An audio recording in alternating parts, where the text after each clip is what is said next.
काला कोट पहनकर जज के सामने अपीयर होकर एक प्रैक्टिस के लिए जाते हैं, तो हम किसी के राइट को प्रोटेक्ट करने जाते हैं।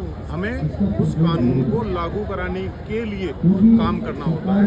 हमारे विरोध में उस समय हम ये नहीं देखते कि विपक्ष में एक इन्फ्लुएंशियल पर्सन है, पॉलिटिकल फिगर है या कोई क्रिमिनल है। जिस दिन हम डिमांड कर रहे थे कि हम एक तरह की सोशल सर्विस भी दे रहे हैं, हम कानून को लागू कराने के लिए एक वांछित को कोर्ट तक लेके आते हैं और उस कोर्ट से उसे न्याय दिलाने के लिए लड़ते हैं। तो हमने सबसे पहले मांग की कि हमें एडवोकेट प्रोटेक्शन एक्ट दिया जाए, क्योंकि कई सारी बार एडवोकेट्स ने, अगर आपको याद हो, दिल्ली में राह चलते अनेकों वकीलों की हत्याएं हुई हैं, हमले हुए हैं, राह पे चलते हुए उन्हें गोलियां लगी हैं। हम एडवोकेट प्रोटेक्शन एक्ट मांग रहे थे कि आप वकीलों की सुरक्षा के लिए आए।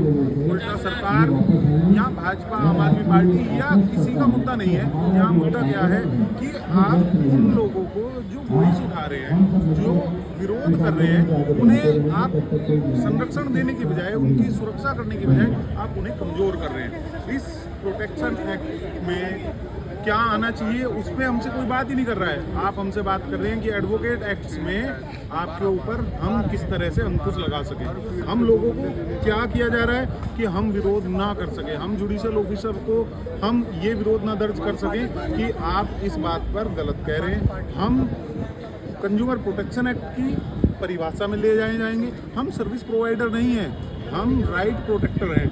और वकील को अगर कंज्यूमर प्रोटेक्शन एक्ट में इस बात के लिए रखा जाएगा कि अगर आप एक लिटिगेशन में हार जाते हैं तो कल आपका लिटिगेंट आपको जाके कंज्यूमर प्रोटेक्शन एक्ट में भी पूछ सकता है कि सर, आपकी वजह से मेरा फाइनेंशियल लॉस हो गया, आप मुझे पैसा वापस करें। और इस बात के अलावा ये लिटिगेशन जो है ना प्रोफेशन, ये हमारे लिए कभी भी इतना इजी टास्क नहीं रहा। उसके बाद हम इस बात के भी भय में जिए कि सरकार हमारे जो प्रोटेक्शन के लिए पहले से एडवोकेट एक्ट में प्रोविजंस थे, उनमें चीज़ों को बदलाव इस तरह से करे कि वकीलों की इंटीग्रिटी ना बचे, वकील विरोध ना कर सके।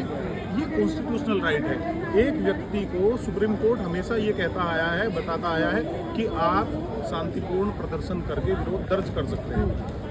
अगर हड़ताल हमारा एक अधिकार था तो हमसे ये वापस कैसे लिया जा सकता है? हम शांतिपूर्ण प्रदर्शन करके अगर गलत बात को बताना चाहते हैं तो आप राइटिंग में ये कैसे लिख सकते हैं कि आपको ये अधिकार ही नहीं रहेगा? तो ये आपकी कोई इंडिविजुअल और इंडिपेंडेंट बॉडी नहीं है। जी। दूसरी बात, अब अगर आप इस बात को आपके क्वेश्चन से मैं जोड़ूं, आपने कहा कि वकीलों की इस हड़ताल से आम जन पे क्या प्रभाव पड़ रहा होगा। अगर हम उनका राइट प्रोटेक्ट करने के लिए कोर्ट में खड़े ही नहीं हो पाएंगे, हम अपना ही राइट प्रोटेक्ट नहीं कर पाएंगे, तो हम उनको क्या न्याय दिला पाएंगे? ये आज 2 दिन 4 दिन की लड़ाई में किसी के व्यक्तिगत फायदे और नुकसान को देखने की बात नहीं है। लार्जर प्रोस्पेक्ट देखना चाहिए और भविष्य को देखते हुए एक स्वतंत्र मीडिया, एक स्वतंत्र न्याय प्रणाली और उस न्याय प्रणाली को चलाने वाले स्वतंत्र वकील ही न्याय दिला पाएंगे, अदरवाइज नहीं। ये कब तक चलेगा? मतलब जो प्रोटेस्ट है, ये क्या लगता है इसका फ्यूचर क्या है?